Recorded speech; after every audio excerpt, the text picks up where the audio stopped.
Right now, as you are watching this, water is rising across multiple countries in Europe at the same time. In western France, more than 80 departments have been placed on active flood alert after weeks of relentless rain saturated the ground so completely that any new storm now runs straight into rivers that are already at or near their historic peaks. In Portugal, rising rivers and heavy rain have triggered evacuations and, in at least one location, the partial collapse of a motorway. Spanish authorities are still living inside the shadow of the Valencia floods of October 2024, when a single meteorological event killed 229 people in that region alone. The Central European rainfall event of September 2024 broke national records across Poland, Czechia, Austria, Romania, Hungary, Germany, and Slovakia over just 4 days. And the World Weather Attribution Group, a coalition of climate scientists based in Germany, Belgium, France, the Netherlands, Switzerland, Luxembourg, the UK, and the US, has now published multiple peer-reviewed studies concluding that human-caused warming has made these kinds of rainfall events between 1.2 and 9 times more likely, and up to 19% heavier compared to a climate that was only slightly cooler. This is not normal news cycle noise. Something significant is happening across an entire continent's worth of river systems simultaneously. Today we are going to break down exactly what is going on across Europe right now, what a VB depression and a Dana actually are, whether these floods really are getting more frequent, and what the scientists behind the world's leading attribution studies are actually saying. No guessing, no dramatizing, just the facts, the science, and the real stakes. Drop a comment right now. Have you ever been evacuated because of a flood, or watched a river rise near your home in a way you had never seen before? Tell me where you were and what it felt like. If you want to be the first to know every time something major happens on this planet, subscribe. It is completely free. A thumbs up also helps enormously. Let us go for 5,000 likes on this one so the algorithm actually shows it to people who need to see it. Now, let us get into it. To understand the pattern that has European scientists sounding the alarm, we have to walk through what has actually happened across the continent over the last 3 years, because the individual events, seen one at a time, look like isolated bad luck. Seen together, they look like something else. The story most people outside of Europe remember first is the summer of 2021. Between July 12th and July 15th of that year, a slow-moving low-pressure system parked itself over Western Europe and dumped, in some locations, more than 90 millimeters of rain in a single day. That is more than 3.5 inches of rain in 24 hours, in regions that had never seen anything like it in the modern record. The Ahr and Erft rivers in western Germany rose so fast that entire village centers were destroyed before their residents could evacuate. In some Ahr Valley towns, the water gained more than a full story of height in less than an hour. Cars parked along the riverfront were carried into the middle of the current and stacked in impossible arrangements downstream. Bridges that had stood for more than 100 years were reduced to piles of rubble. A short railway viaduct in the region was found, days later, twisted and folded in the direction of the flow. According to figures compiled in the years since, 190 people died in Germany and 39 died in Belgium during those 4 days. Damages in Germany alone were later assessed at approximately 33 billion euros. In Belgium, at approximately 2.8 billion euros. It became the deadliest flood in the modern history of both countries. Preliminary hydrological analysis published in the years that followed classified the Ahr flood as a 500-year event or rarer. Meaning, on the historical baseline, an event that severe should have happened, on average, less than once every 5 centuries. Then came the summer of 2024. Between mid-June 2024 and the start of 2025, according to compiled European tallies, severe flooding hit an extraordinary list of countries. The United Kingdom, Ireland, Poland, Germany, the Czech Republic, Slovakia, Andorra, Portugal, Austria, Hungary, Croatia, Romania, Spain, France, Moldova, Belgium, Luxembourg, Italy, Switzerland, Bosnia and Herzegovina, and Montenegro. The total death toll across that stretch of 18 months has been reported at over 337 people, with 19 additional missing. Aggregate property damage across the continent for that period has been estimated at approximately 13.8 billion euros.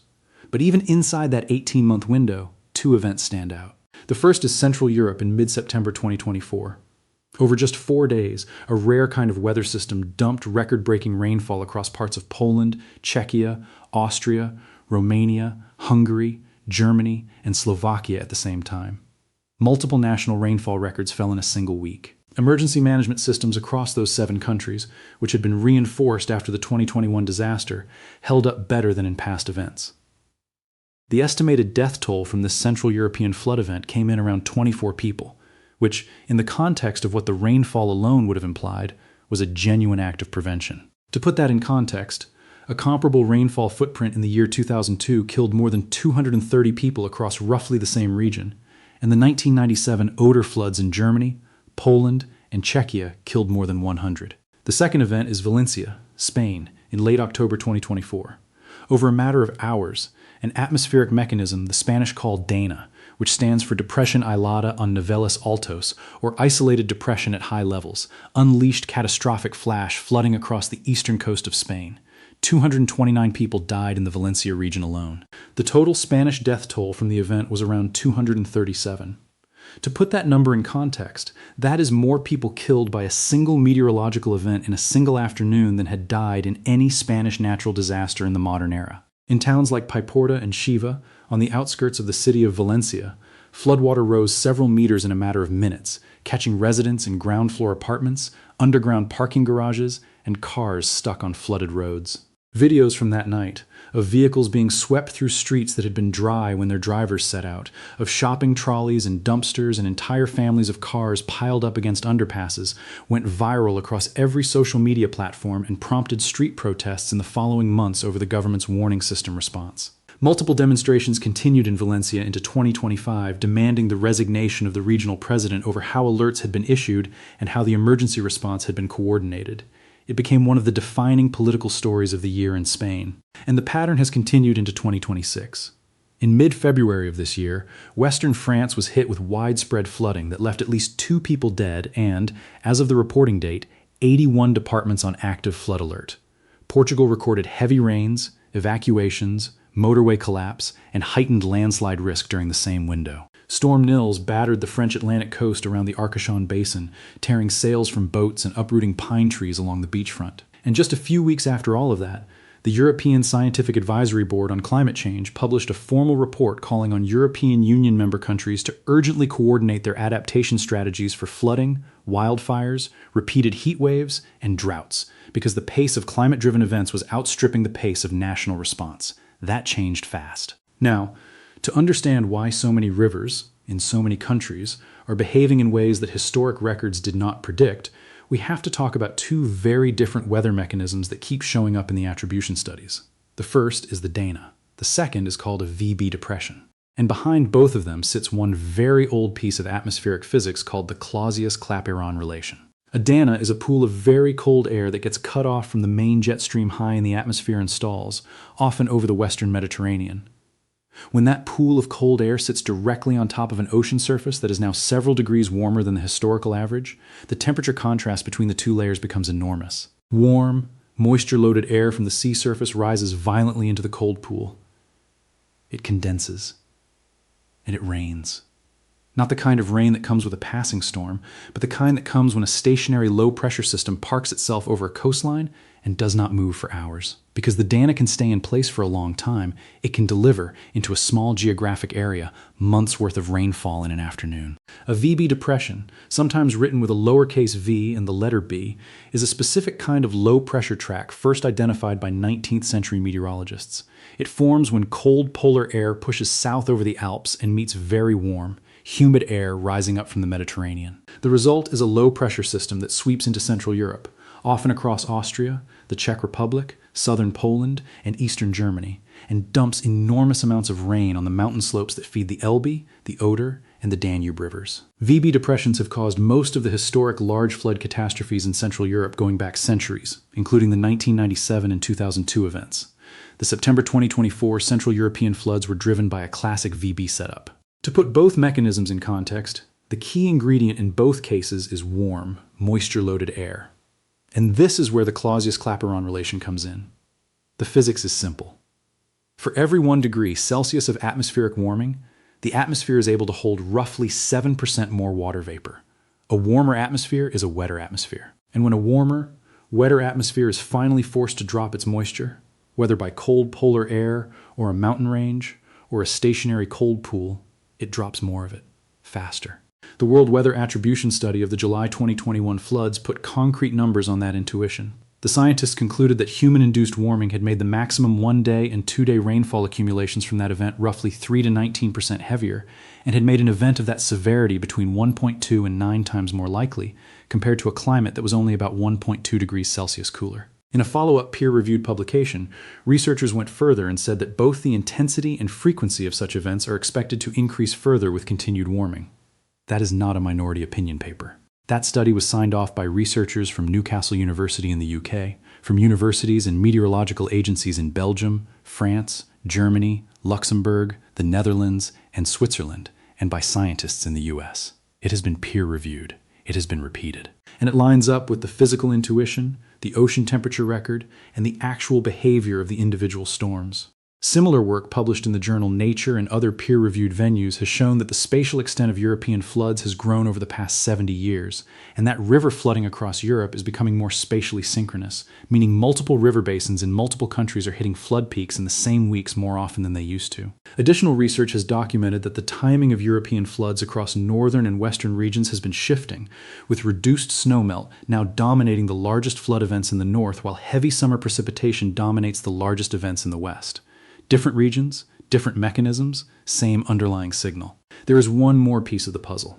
According to European hydrological researchers who maintain the flood fatalities from the Euro-Mediterranean database, floods have accounted for approximately 43% of all disaster events in Europe between 1998 and 2020. Over the last 35 years, more than 3,000 people have died in floods across 14 Euro-Mediterranean countries. And peer-reviewed research published in Nature has concluded that the last 3.5 decades in Europe represent one of the most flood-rich periods in the last 500 years, and that this period differs from earlier flood-rich periods in terms of magnitude, air and sea temperatures, and seasonality. The summer of 2024 was the warmest ever recorded in Europe and worldwide. Now, let us talk about the human stakes, because the numbers alone do not carry the weight of what actually happens on the ground when a river breaks its banks in a village that has stood there for 800 years. There is a firefighter in the Ahr Valley in western Germany whose story became a small piece of the folklore of the 2021 flood. On the night the water came, he stayed on the phone with an elderly resident whose house was already surrounded, walking her through what to do as the water climbed the walls of her ground floor. He could not get to her physically. There were no boats in that neighborhood. When the call cut out, he did not know for hours whether she had survived. That kind of moment happened across an entire region that night, and it is exactly the kind of moment that a modern emergency management system is built to prevent. The contrast between 2021 and 2024 is important because it shows what preparation actually does. In 2021, Germany and Belgium lost more than 220 people in a matter of days. In 2024, when the Central European rainfall was arguably more widespread than in 2021, the total death toll came in at 24. That is not luck. It is warning systems. It is evacuation planning. It is river-level modeling that pushes alerts to phones hours in advance rather than minutes. Germany passed a binding federal climate adaptation act called the KANG in 2024, specifically because the government identified adaptation as a national priority in the wake of 2021. That kind of institutional response is why the 2024 event, terrible as it was, did not become another 2021. But not every country in Europe is in the same place on that curve. Spanish authorities and residents of Valencia are still living inside the political fallout of the October 2024 DANA, with formal demonstrations continuing well into 2025 demanding accountability for how warnings were issued and how the emergency response was coordinated. Portugal's storms in early 2026 revealed, according to reporting at the time, real gaps in how cities are being built and planned in the face of climate change. And even at the European Union level, according to the January 2026 EU-wide investigation across 6 countries, Europe's flood adaptation strategy remains largely aspirational, with no specific funding included in the proposed next long-term EU budget. Copernicus, the EU's Earth observation program, struggles with harmonized risk-level data across member states. The result is a continent where the science is world-class, the mechanisms are well understood, and the political and financial response is still uneven. The difference between a country that is ready and a country that is not ready is not luck. It is money spent, laws passed, and drills run before the water arrives. Now, let us talk about what European scientists are actually watching for in the rest of 2026, because the alarms are not being pulled at random. The first signal is sea surface temperature in the Mediterranean and around the Iberian coast.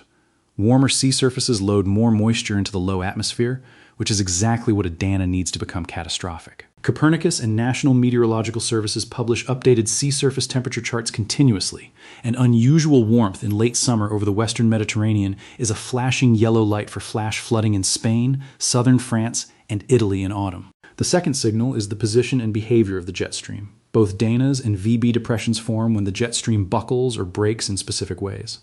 When the polar jet drops far to the south, cold air pools can get cut off. When it slows down, low-pressure systems can stall in place. Meteorological services across Europe track jet stream behavior in near real time, and the specific configurations that produce flooding are the specific configurations forecasters watch for. The third signal is antecedent soil moisture. If the ground is already saturated from previous rainfall, even a moderate storm can become a flood event because there is nowhere for the water to go except into the rivers. The European Flood Awareness System, part of Copernicus, integrates soil moisture, snowpack, and river-level modeling to issue advance warnings across member states. When multiple river basins move into red alert at the same time, the risk of a synchronous, multi-country event, like the September 2024 Central Europe rainfall, climbs quickly. The fourth signal is what researchers call synchrony. Peer-reviewed work over the last decade has shown that river flooding across Europe is happening in larger and larger synchronous patterns, meaning that instead of one country flooding at a time, multiple countries flood together. When emergency responders in Germany, Poland, and Austria are all activated in the same week, mutual aid becomes harder because there is no neighboring country with slack capacity to lend. That kind of continental-scale synchrony is exactly the pattern that the European Scientific Advisory Board on Climate Change flagged in its February 2026 report. Keep an eye on insurance markets, too. In some of the most recent flood-hit regions, the share of homeowners with flood insurance has been reported as low, and insurance industry analyses have warned that certain river valleys may become uninsurable at commercial rates in the coming years. That is not a scientific alarm, but it is a market signal that the risk profile of the continent is changing faster than the financial system is adjusting to it. To put all of these signals together, the most realistic worst case for the rest of 2026 is not the entire continent going underwater at once. That is not how European floods work, and scientists generally do not conclude that it will happen. The realistic worst case is another synchronous multi-country event, driven by a VB depression or a Dana loading up on abnormally warm sea surface temperatures, hitting a river system that is already saturated from a wet spring, in a country whose adaptation investment has not yet caught up to the new physics. That is exactly the combination that produced 2021 in Western Europe. That is exactly the combination that produced October 2024 in Valencia. And that is the combination the European Scientific Advisory Board is now telling member states to prepare for as a matter of urgency. If those ingredients line up in any given week of the autumn storm season, the response window between the first warning and the first uncontrolled flood front will be a matter of hours, not days. So, let us bring this back to what you actually need to know. Europe is not about to sink beneath a single continent-scale flood. Despite dramatic online headlines, there is currently no scientific evidence that the entire continent is going to be inundated in the coming months, and scientists cannot accurately predict exactly when the next major flood event will strike, or exactly where it will land. The recent long-term trend in adaptation has produced real, measurable saves, and the difference in death tolls between 2021 and 2024 is proof of that. But the most realistic danger is not an ocean-swallowing myth. It is what happens when the same physics that produced Valencia, the same mechanism that produced the Ahr Valley, and the same synchronous pattern that produced the September 2024 Central European floods meet a river basin whose local response is still lagging. That combination could produce another catastrophic event this year, in a country that thought it had more time. The signals are on the map. The scientists are already writing the papers, and the alarms are being pulled in public, in peer-reviewed journals, and in official EU advisory reports right now. That is the real threat. Not an apocalypse. A pattern. A pattern of warmer air holding more water, of slow-moving low-pressure systems dumping that water in the wrong place at the wrong time, and of adaptation investment struggling to keep up with the pace of the physics. So, before you go, if this breakdown made the situation clearer for you, hit that thumbs up. We are trying to get to 5,000 likes on this one so YouTube actually shows it to the people who need to see it. And drop that comment. Tell me where you were the first time you saw a river you thought you knew rise higher than it was supposed to be able to. I read them all. Let us go. See you in the next one.